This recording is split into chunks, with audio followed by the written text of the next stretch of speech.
Please join me.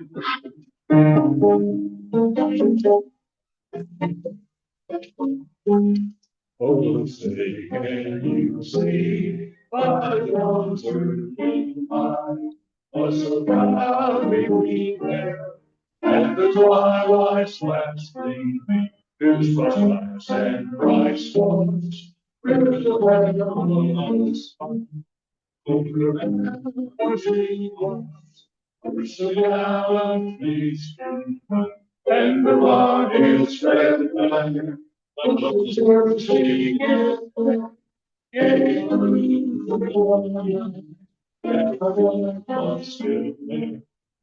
Oh, save us, let's all sing.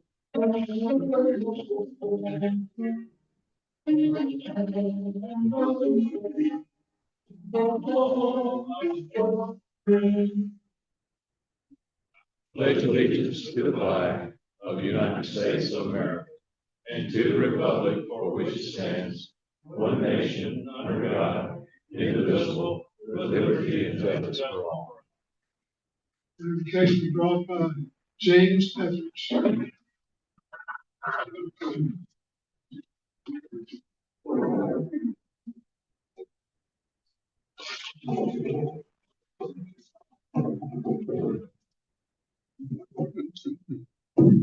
There we go.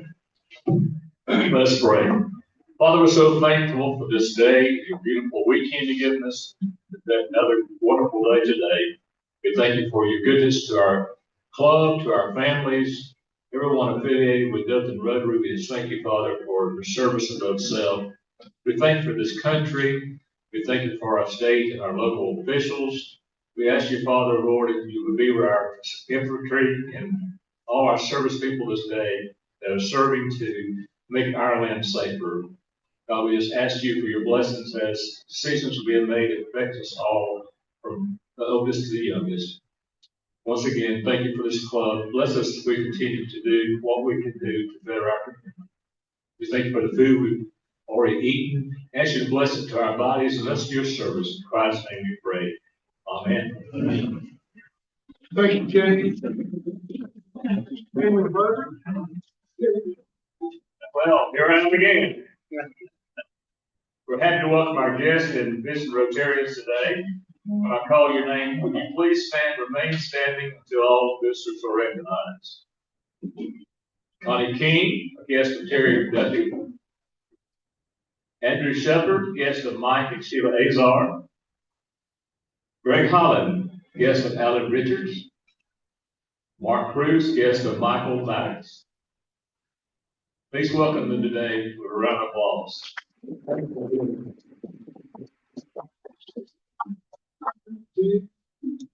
Family brother, Terry Duffy. Make it short and sweet today. I guess this was the time of the year that no one wanted to get married, so we have no anniversary to celebrate, but we do have a big birthday. We would say behave, but we're not going to put that pressure on you. Lit Flowers, March 25th. Happy birthday, buddy.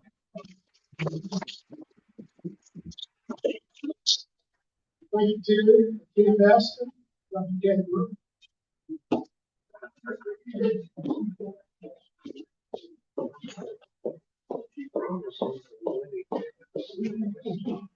We have $1,272 in our pot.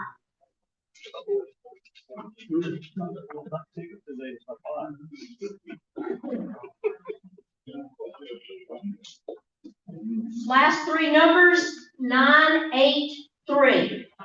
983. I promised you all were winners. I didn't lie. Okay, here we go. I promised everybody that.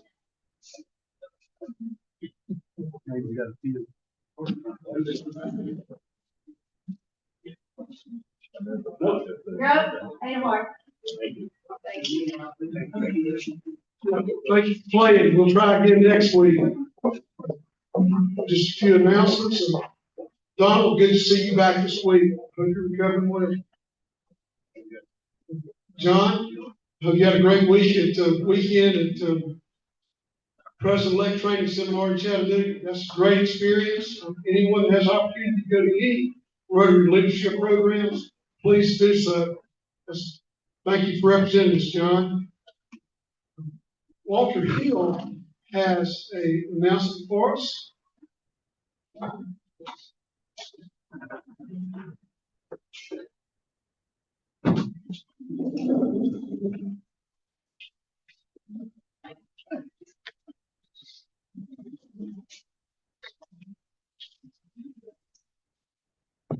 Thank you, President Allen. This was a last minute request about an hour ago, so I appreciate the time. I'll be as quick as I can, but I have a couple of special presentations that I want to surprise people with. So, yeah, Charles Button and John Brown, if y'all will join me up here, you're not receiving anything. You're going to help me present.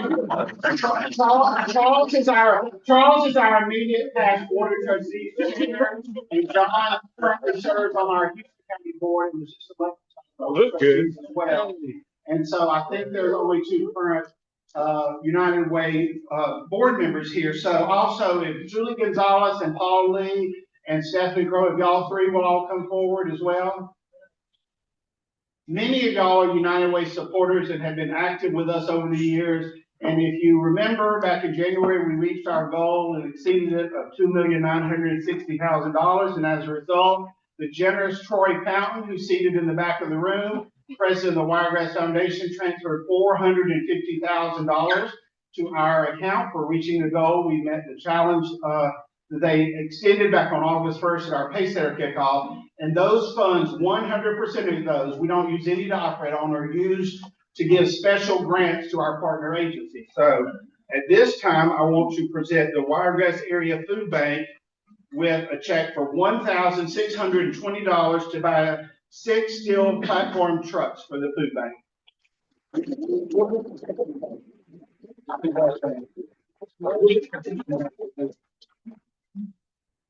And then for Wiregrass Rehabilitation Center, which I know we're all big supporters and partners with here, they need a new emergency announcement system upgrade. We had $56,000 for the WRC.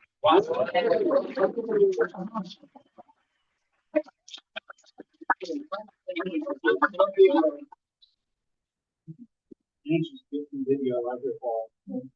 We'll be through. That's a good way to start a Monday. Thank you. Yeah. Thank y'all. All right. We haven't scheduled in Wiregrass Rehab, and she must have had other plans, so we'll just give it to another agency. Julie already raised her hand. We will deliver it to her after all. Thank you, President Allen. Thank you, Walter. Great job. Appreciate what you do. Just a reminder, if you've not ordered your local beef donuts, please do so. The donuts are $25 each per box. And we'll be wrapping that up next. Hey, Alan. Alan. Hey, ask everybody to pay ahead of time to us bill them. Yes. Okay. And then Kelly will know how many donuts for a dozen. There's 12. Yes.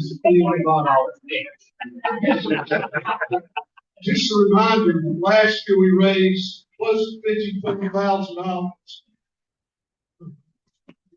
We would like to surpass that by at least 2%. So if you have any questions, please let us know. You do not have to receive donuts. If you want to just donate, we can still get credit. You can still get credit.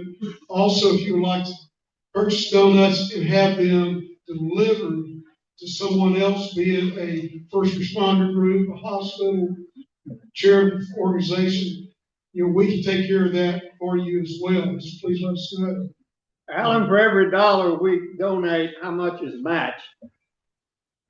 I'll have to give it just $187.50. That's right. Per box. It's Matt. And Bill and Melinda Gates participate in this as well. We help supplement our overall match on that program. And I apologize, I don't have my notes right in front of me. I do, thank you for putting me on the spot, but I don't have the same memory that some of the previous presidents had with that information. But I know Wes may have that information. Would you like to speak to that, Wes? What's that?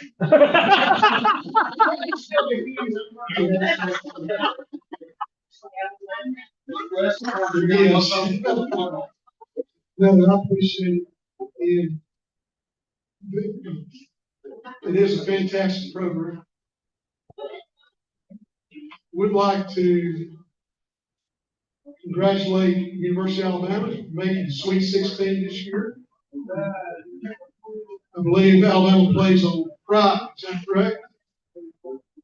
I know this is a big basketball area. We want to note that. Also want to speak briefly on spring break.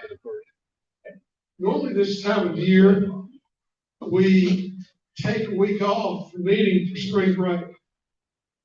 And we are not this year, and that's on me. When we sat down and did our calendar, normally Amanda and I, we sit down and do our normal calendar when we would meet with the WRC service. We went by the federal holiday program and really didn't look back at the notes that we used last year.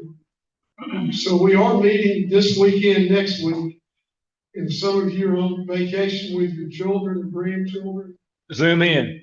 We do understand. Zoom in. Today's program will be Brandon Shoupe. I'll turn it over to Terry Duffy. Thank you, President Allen. Just to be clear, those donuts are $25 each. No, it's the lot.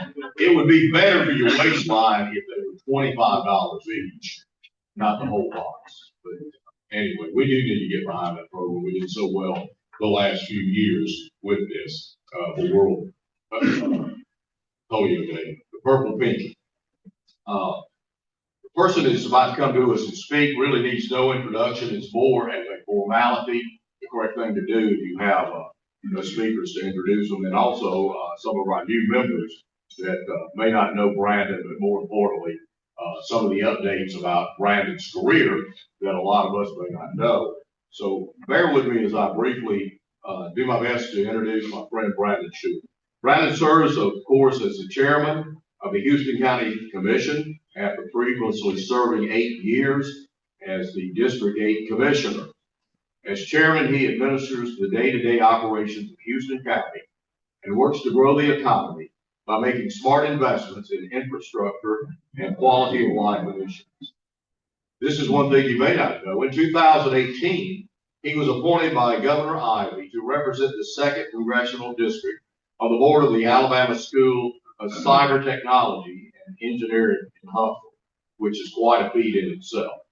He currently serves on the executive committee of this organization. The school's graduates are already joining the workforce as part of America's next generation of the cyber warriors. Brandon is a partner in Adventureland Theme Park. He and his family attend Covenant Methodist Church. What he's going to tell us today is Houston County, a progress report, and a look into the future. Brandon.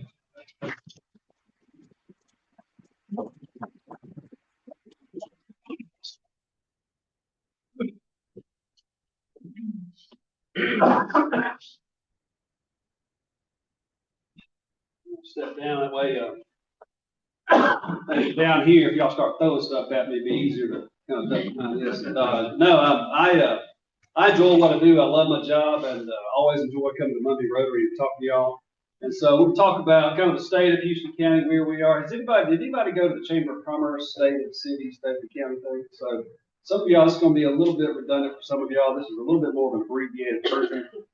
I was telling somebody before we got started, I would love to just come here and answer questions. I love answering questions. I'm much more comfortable answering questions. So if y'all have any questions, raise your hand, shout at me, and I'll be sure to answer the best I can. So let's talk about the budget.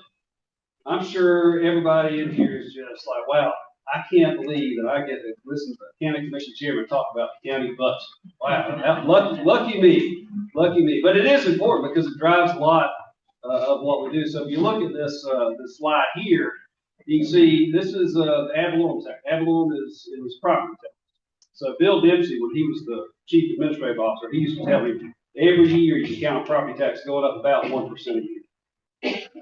Take it to the bank and deposit it, it's going to go up about 1% a year. As you can tell, it's grown a lot more than 1% a year in the last couple of years since COVID. So you're probably thinking like, wow, look at all that money the county has. This is sales and use tax revenue. So you have sales tax, and we have use tax, and we have simplified seller's use tax. So sales tax, if you don't know, 1 penny, we have a 1 penny countywide sales tax. This was approved by the voters, I believe, in the 70s. There's been a little bit of changes. I think it was made that in the 80s, but currently two-thirds of that goes to education. So we don't get 2/3 of the penny of the county sales tax. In a lot of counties, they'll have a penny, sometimes 2 pennies county sales tax that the county commission gets to keep. But in Houston County, we have 1 penny, and the county only keeps 1/3 of it. And that 1/3 has to go to road and bridge. I can't buy police cruisers. It has to go to road and bridge. Two-thirds of that goes to education. So if you compare these two, which one, it looks like property tax has gone up more than sales and use tax, but actually, if you look at the hard numbers, sales and use tax has gone up. I think it's about double, over double, and property tax has not doubled since 2016 to 2017. It's just more of a steady increase. This is where our money comes from. Sales and use tax, I've already talked about that. That's the green one. Property tax is the red.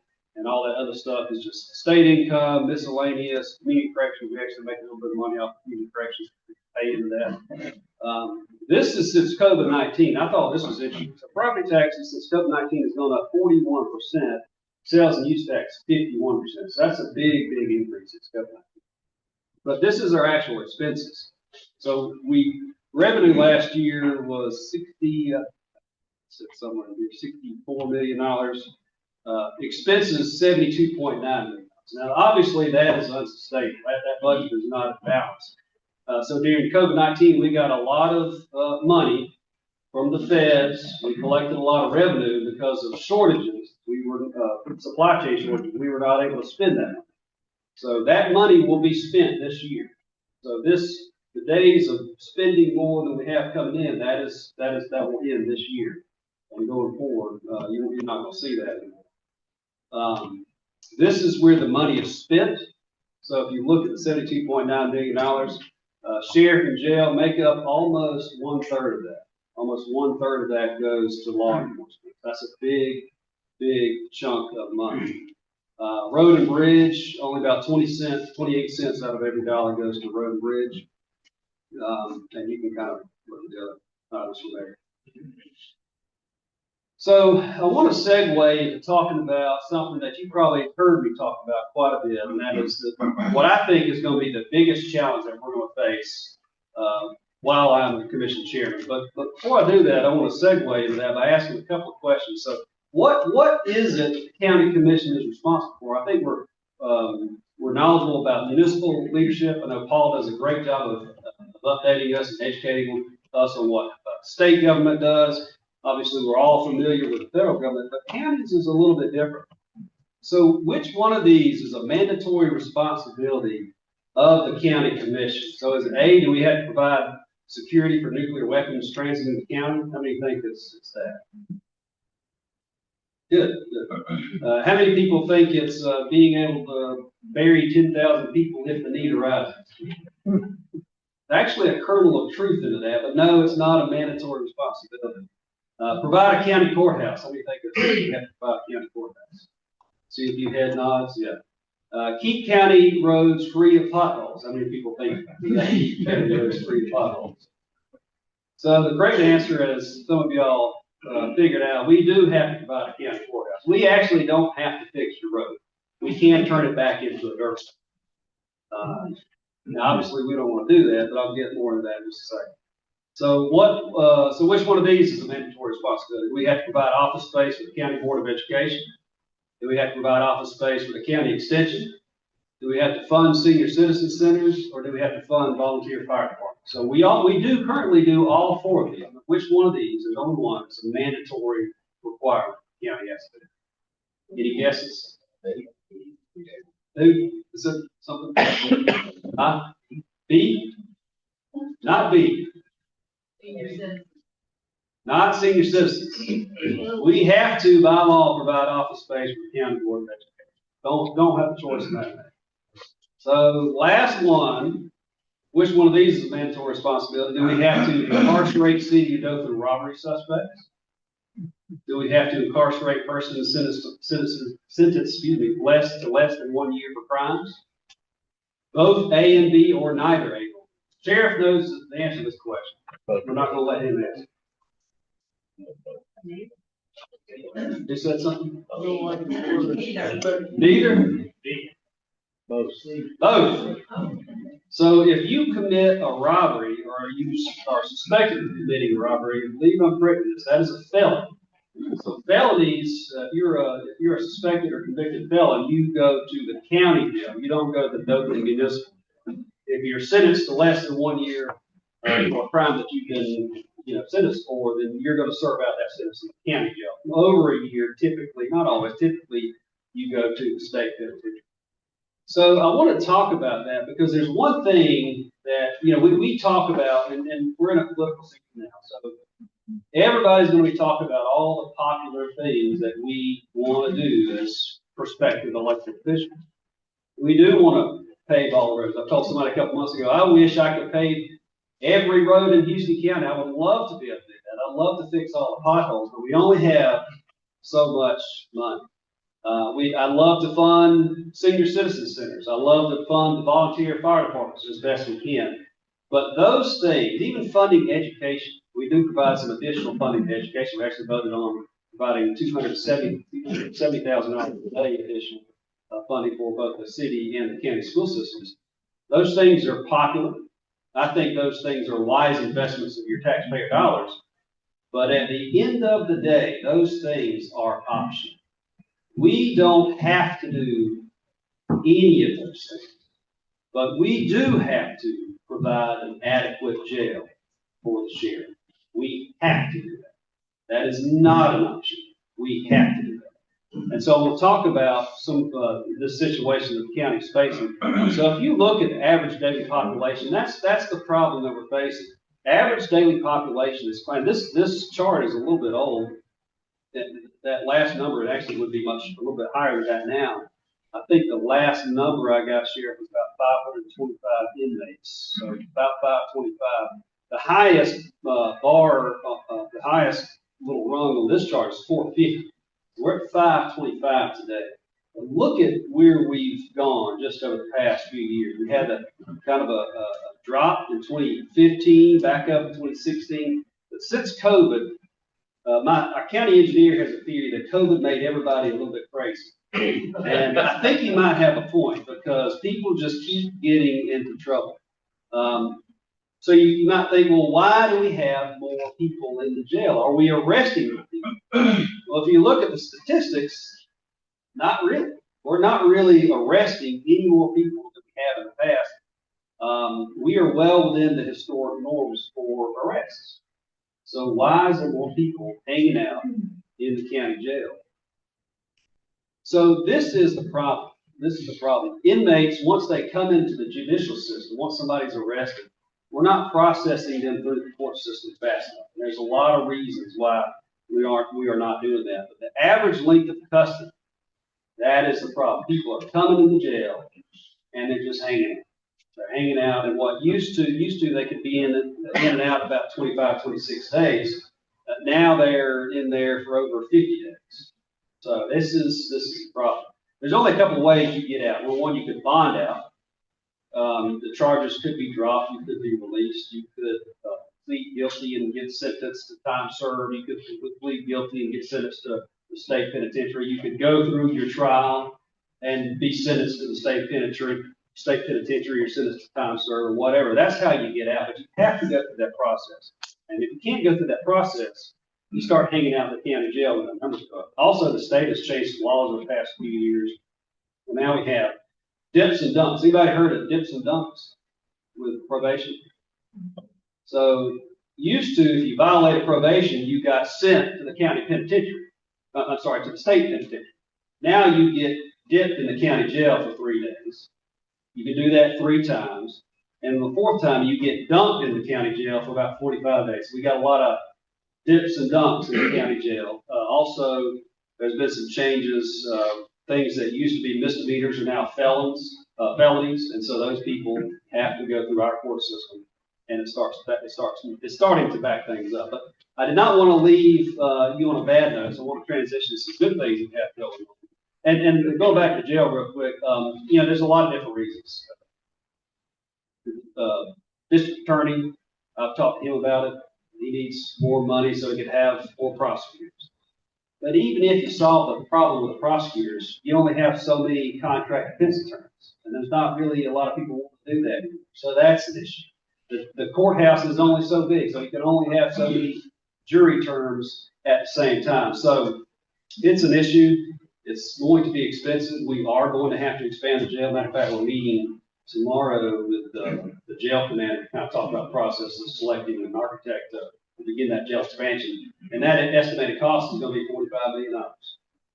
And at the end of the day, we don't have a choice, because if we don't do it, what's going to happen? A federal judge is going to come down. A federal judge is going to take over our jail, and they're going to expand it for us, and they're going to hand us the bill.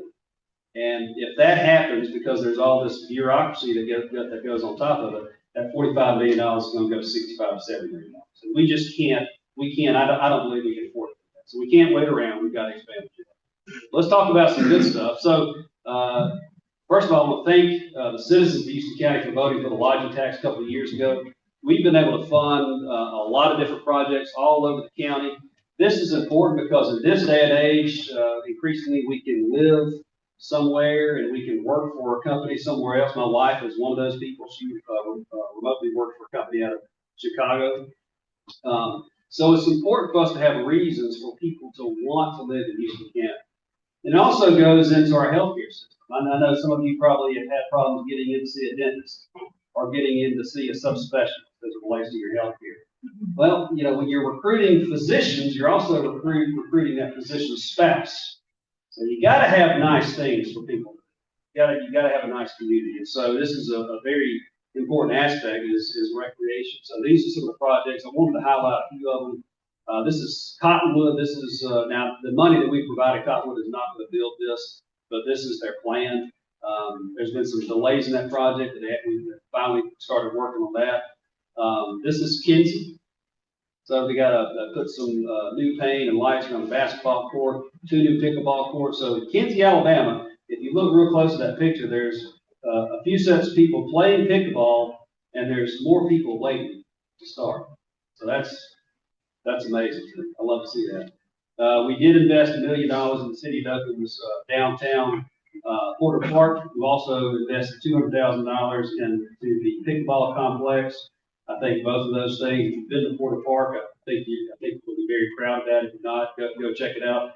The pickleball complex, very excited about that because that's going to bring more people to Houston County, more people to the city of Dothan. Webb, they had a dilapidated playground. The money that we provided has replaced that. I've been there and seen kids playing on that. It doesn't look like a whole lot compared to what the city of Dothan has. But for Webb, Alabama, this is nice. Taylor, Alabama, they've got some new playground equipment there. Vicksburg has some new ball fields on the way. Rehoboth, a lot of y'all know Kimberly Trotter, not someone to be outdone. She is going whole hog into their recreational facilities. This picture is a little bit old. They've gotten some new progress, some new actual stuff put in now, but that's a good project. Also want to talk about something that a lot of us take for granted, and that's water. So if you're going to have, a lot of people know, well, most of the stuff when it comes to Dothan, and I hear complaints when I'm out in the county, why does Dothan get everything? Well, let me ask you, why do you think Dothan gets it? Because Dothan has infrastructure. Dothan has people. So if you're going to have development and growth, you have to have water. You have to have sewer. And not just water and sewer, but you have to have adequate water and adequate sewer. So if you look at this, and this goes back to Chairman Culver's days, some of these investments we made on his watch, some on mine. I also want to highlight a few of those. Rehoboth, Alabama did not have sewer system. They had a sewer system at the school, but they didn't have sewage for the town. And so we invested, I want to say $350,000 to extend some of those lines. And all the things you see here that are in planning or in development, or the ribbon has already been cut, would not have happened if Rehoboth did not have sewer. But because they have sewer, for $350,000, or $350,000 investment by the county, that's what Rehoboth has been able to pay back. So I think that's amazing. The county distribution part, we've talked about this quite a bit. We're going to run this sewer. We do have a package treatment plant down there. It's always been kind of a chicken and egg problem. Like if we get a big industry, then we can expand our package plant. But is an industry really going to come in when they see our little rinky-dink package treatment plant? So yeah, how do you sell them on? So we're going to solve that problem by running sewer all the way up to a treatment plant owned by the city of Dothan. We're going to have adequate water and adequate sewer for that distribution part. And if you look at that, that sewage line is running all the way up to 31 seconds. So for the first time, we're going to have sewer all the way to the Florida state line. And I think that's going to open up a lot of development for 231 South. So where do we go from here? Obviously, we know we have to build a jail, but, I got elected. I say I got elected to grow this economy and to make this community a better place to live. Number one, we got to have a place when people make bad decisions. We got to have a place for them to go. We can't put ourselves in a position where we have criminals running the street because we don't have an adequate jail. So we have to focus on that. We also have to focus on what comes next. The county is going to be short on funding for the next couple of years because we do have to buy out this jail. We don't have a choice. So we're not going to be able to do maybe some of the things that I would like, that you would like to see. But I think it's important for us to do it now so we have more money to do stuff like this later.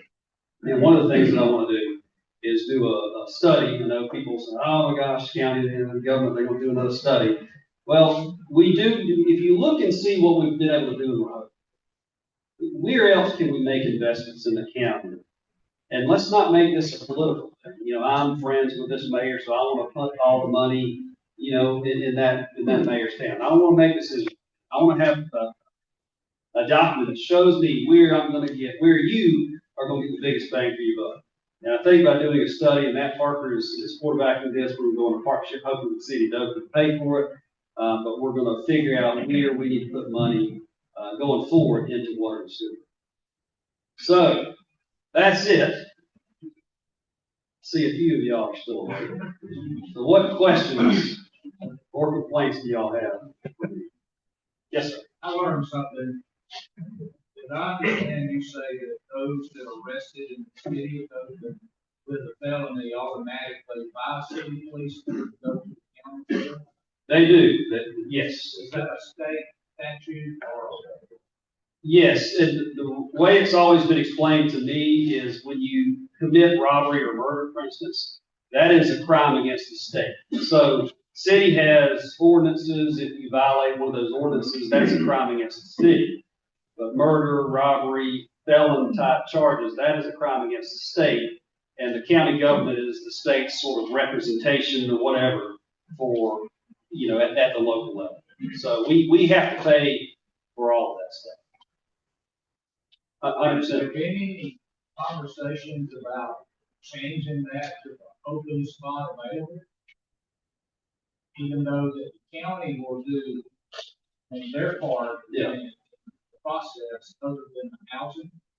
And when you say a city of Dothan is at 70% capacity and the county's at 110%, it looks to me like there should be some sort of something worked out where you go to where your spot's available. It's like there would be a hospital where we're going to go to where there's a Yeah, that would require, it would require our sheriff to be on board with something like that. And I'm not gonna put words in anybody's mouth, but we've had discussions like that, but all the parties have to agree to it.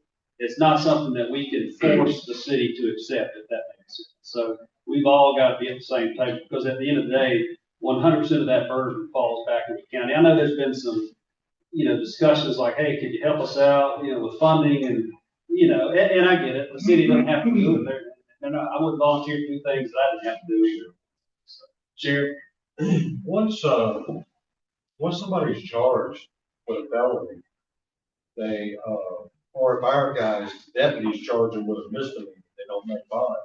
Once they're in our jail on felonies, the towns pay a very small portion each day on that inmate they put in our jail on felony or misdemeanor.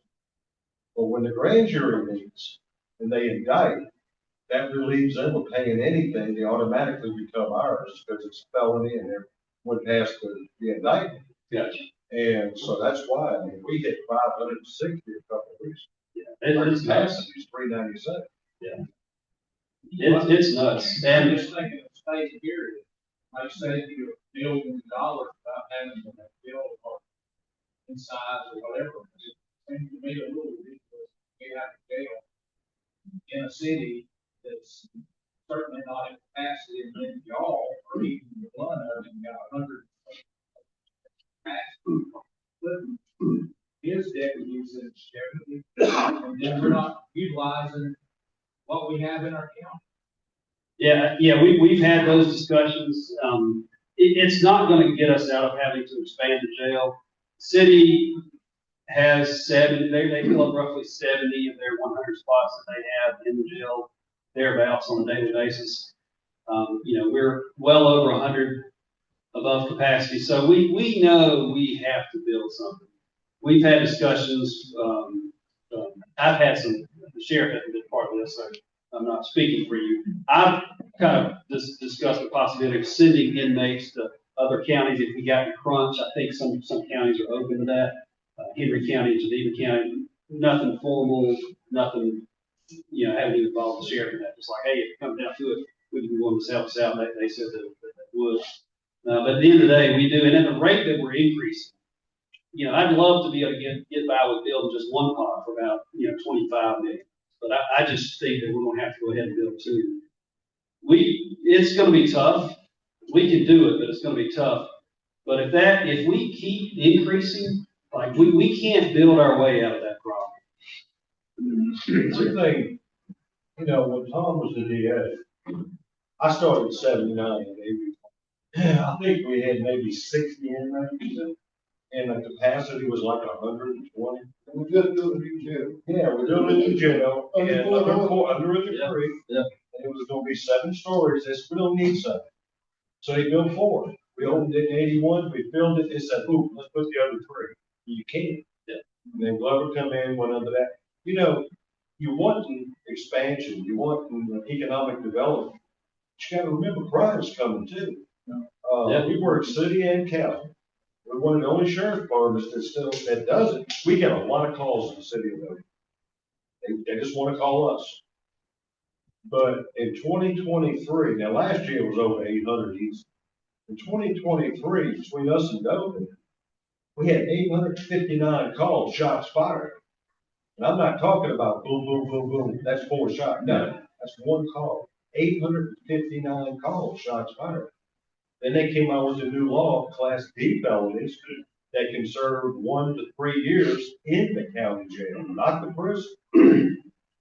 So then they got that on top of it. Yeah.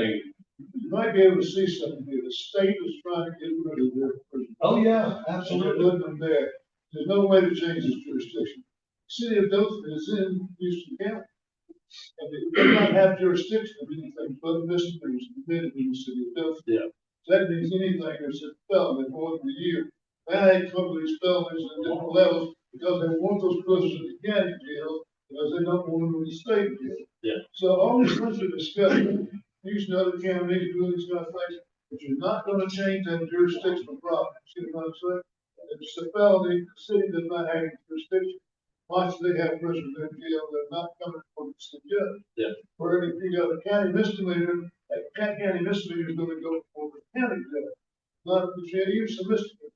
So we got that problem there, and the only people that expanded huge amount over the years since I was DA. You didn't have the jail as where you used to have those. You certainly have the jail you have now, and now we're talking about increasing that kind of thing. Yeah. And the state penitentiary, actually, the Illinois State Correctional Department for years, and they are doing the same thing. They have no place for this. They're overcrowded.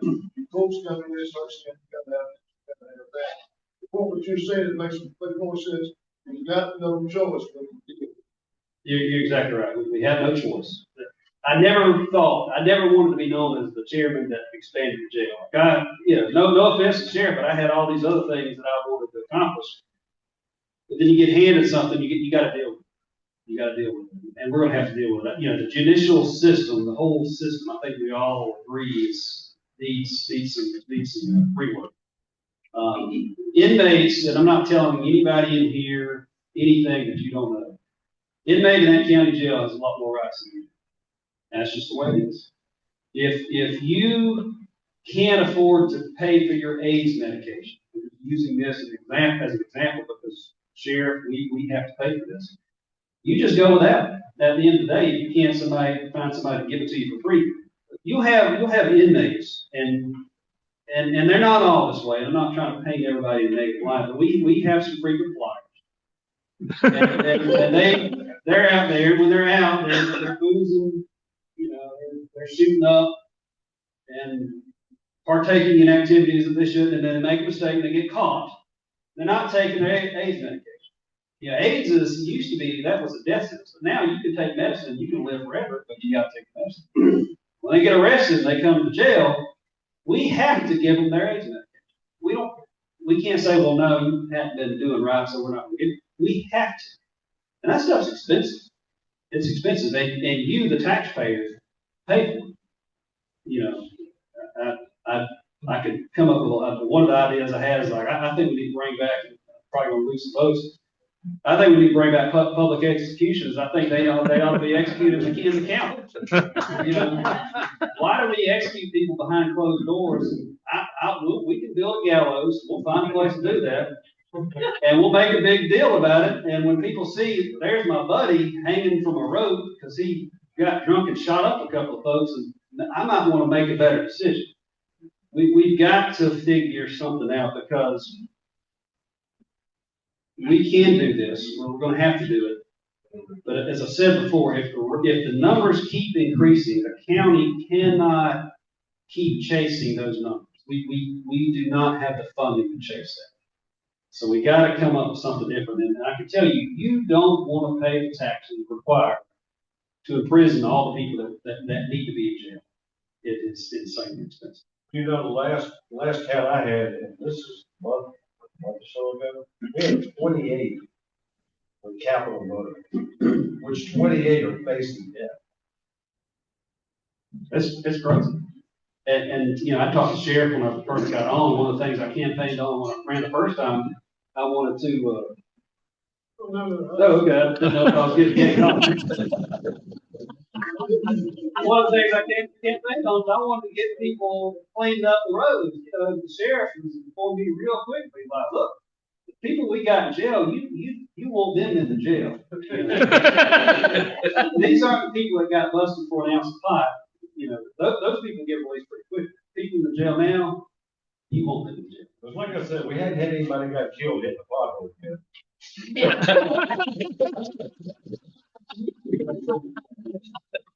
Thank you, Sheriff, for reminding me of that. Anyway. That it? Okay. You're good. Brandon. Yes. You comment and then I got a question. So kind of the first time since COVID, we're starting to see a little shift in the real estate market. Seeing more and more inventory coming on, moving from the seller market to the buyer's market. Now, have y'all talked about if there's a dip in appraisals and values, which is going to happen, they're all going to be calling Greg and fussing and saying, my house isn't worth this because Jody over here next door sold and you're appraising my house. So have y'all talked about if there's going to be a dip in the value of homes with ad valorem taxes? How, are y'all gonna be okay if y'all budgeted for that?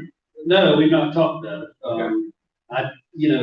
Even when we've had dips in the past, the ad valorem rates typically don't go down a whole lot. So we might get a little dip, or you might get a little dip, but other rates, commercial rates might go up, for instance. And so I don't expect that, never say never. But I don't expect us to have a big dip. And a lot of people may not know this, but the nuclear plant pays about, Greg, about a third, 14 million this year. 14 million of all the millions. How much did your office collect? 64. 14 million is paid by the nuclear plant. So, I know that's not going to be out there forever. I think Tom and John paid the rest. That's right. Yeah, we can start sending them like thank you for calling people. Thank you. But anyway, well, you have another question or your question about. You talked about the economy. I do ask people quite a bit, like, what are you seeing? I do think there's been some softening. Brandon, if the problem with the court is that we need more public defenders and more prosecutors, I guess, is that right? Is that the bottleneck? We need more DAs, more public defenders. Yes. So let's say you took the cost of the jail, and if this is a terrible question, just say courthouse. Yeah. But you said you built a project for 25. I mean, how many DAs and prosecutors can you get for another 25 to solve the input? No, I've asked that question, and that is something that I am willing to do. But after talking to the DA, after talking to judges, after talking to Ms. Carla, I don't have the confidence that I can fix the courthouse with more money. Didn't they sit there before they could have it open? And so the input seems to be the bigger problem. Yeah, I don't want to get too far into it, but we have some issues in the courthouse, and I have to provide the building, but I can't. I don't manage people. I can't make personnel decisions. Yes. Can you give an update on the farm center? What's going on? Yes. So the farm center is almost done. April the 29th at 11:30 a.m. It's a Wednesday. I invite all of y'all to come out. We're all going to have a public ribbon cutting. It is going to be a pavilion now. It's not going to be enclosed. The cost of keeping it enclosed, heating and cooling, would have been astronomical.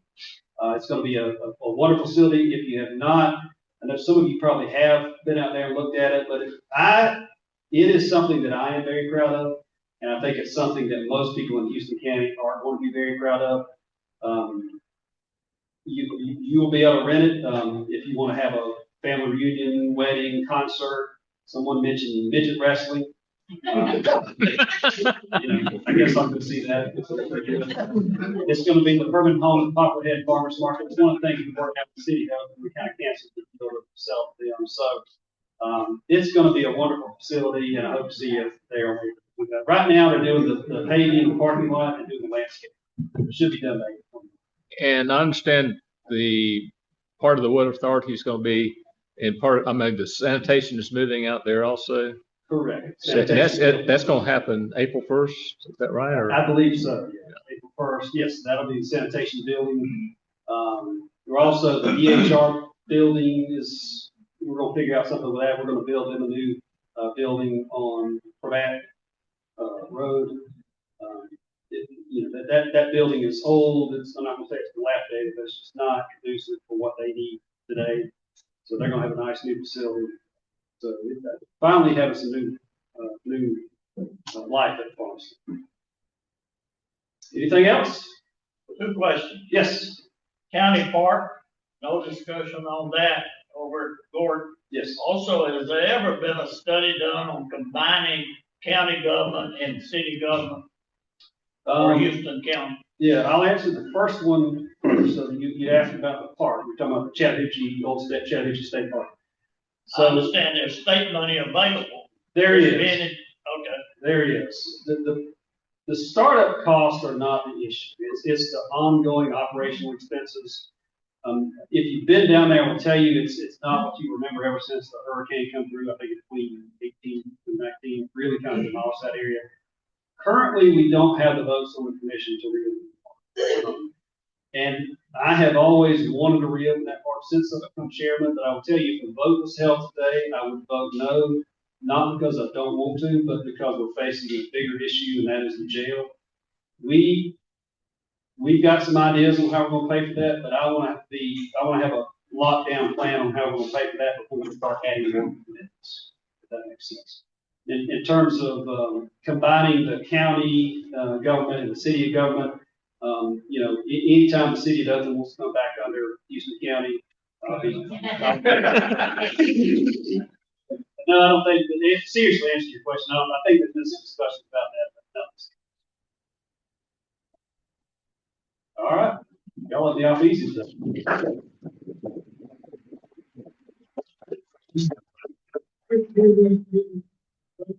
Just appreciate what this is.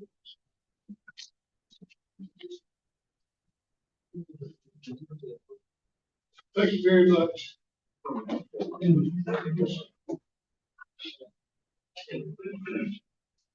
Two quick announcements.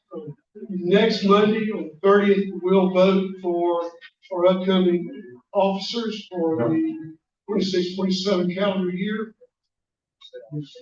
For the follow-up, great question on matching for polio. Appreciate bringing that up. It's a great point. First, I'll mention a quote or response from Bill Gates. Rotary in particular has inspired my own personal commitment to deeply get involved in achieving the eradication. That's from Bill Gates. Our impact through generous matching from Rotary districts and Gates Foundation, every dollar raised as part of this fundraiser results in a total contribution of $187.50 for polio eradication, and approximate vaccination of $3 per child. With that in mind, each box of Purple Beach Donuts purchased during the World Polio Day event raises enough money to vaccinate 60 children. Yes, that's what we're doing. Appreciate everyone's support. And please, if you haven't already, go ahead and sign up for your donut donation. Next week's program will be John Allen, the CEO at Huntsville Committee of 100. I'd like to thank all the guests and those who helped the program today. All the guests, I hope to see you again soon. Please feel free to come back. We look forward to seeing you. Now, if you will, let's all rise.